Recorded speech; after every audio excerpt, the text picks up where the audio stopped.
गुलबर्गा शहर में अर्थक्वेक यानी भूकंप के हल्के झटके महसूस होने के बाद शहर के बाखर्स पब्लिक स्कूल में बच्चों की हिफाजत को मद्देनजर रखते हुए एक खास earthquake safety awareness program organize किया गया। इस अवेयरनेस प्रोग्राम में स्टूडेंट्स को बताया गया कि अगर मुस्तकबिल में कभी अर्थक्वेक या किसी भी किस्म की इमरजेंसी पैदा हो जाए तो स्कूल का इमरजेंसी अलार्म बजाया जाएगा। जैसे ही अलार्म की आवाज़ें सुनाई दे, तमाम स्टूडेंट्स को घबराने के बजाय फौरन अपनी क्लासरूम से निज़ाम के साथ बाहर निकलना है और स्कूल के ओपन ग्राउंड में जाकर महफूज जगह पर खड़े होना है। स्कूल मैनेजमेंट ने बच्चों को प्रैक्टिकल ट्रेनिंग भी दी ताकि इमरजेंसी के वक्त किसी किस्म की अफरा तफरी न मचे और हर स्टूडेंट अपनी और दूसरों की हिफाजत को यकीनी बना सके।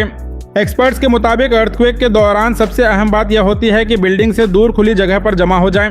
अगर खुदा न खास्ता स्कूल की इमारत को कोई नुकसान पहुंचे तो इस तरह की ट्रेनिंग बच्चों की जान बचाने में बहुत अहम किरदार अदा करती है।